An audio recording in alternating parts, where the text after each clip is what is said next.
घने जंगलों के बीच हिमालय की गहराइयों में एक गुफा थी, जिसे रक्त गुफा कहा जाता था। मान्यता थी कि वहां एक यक्षिणी निवास करती थी, जो रात के समय प्रकट होती और अनुष्ठान करने वालों की परीक्षा लेती। यदि कोई उसकी परीक्षा में असफल होता, तो वह उसका जीवन शक्ति छीन लेती। कई आर्षि और सिद्ध पुरुष उस यक्षिणी से भयभीत थे। वे भगवान परशुराम के पास पहुंचे और उनसे सहायता मांगी। परशुराम, भगवान विष्णु के छठे अवतार, जो हमेशा अपनी परशु कुल्हाड़ी के साथ रहते थे, ने इस चुनौती को स्वीकार किया। परशुराम का स्वरूप अत्यंत दिव्य था।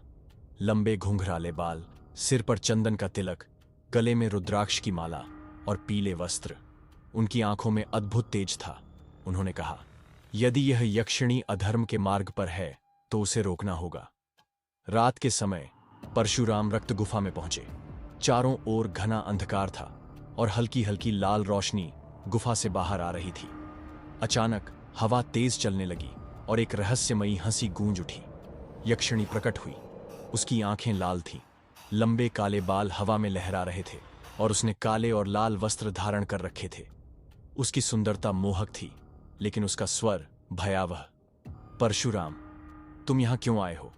यक्षिणी ने मधुर लेकिन रहस्यमयी स्वर में पूछा। परशुराम मुस्कुराए और बोले, धर्म की रक्षा के लिए। यदि तू निर्दोषों को कष्ट दे रही है तो तुझे रोकना ही होगा। यक्षिणी हंसी और अपने हाथ उठाए। उसकी हथेलियों से काले धुएं की लपटें उठने लगीं और पूरे गुफा में अंधकार फैल गया। उसने आकाश में उड़कर परशुराम पर आक्रमण किया, लेकिन परशुराम अपने दिव्य परशु को घुमाते हुए आगे बढ़े।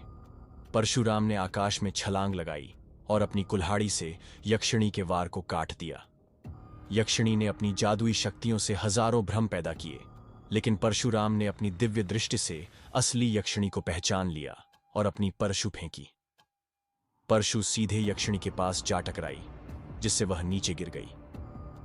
यक्षिणी ने घायल अवस्था में कहा, मैं अधर्मी नहीं हूं परशुराम।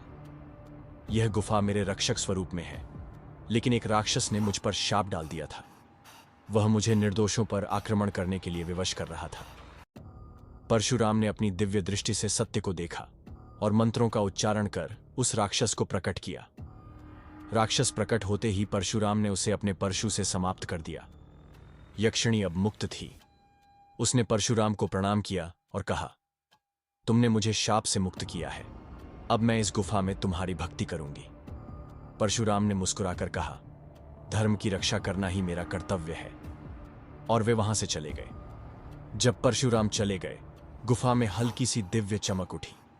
यक्षिणी ने अपनी शक्ति से परशुराम की परशु में एक नई ऊर्जा भर दी, जिससे वह पहले से भी अधिक शक्तिशाली हो गई।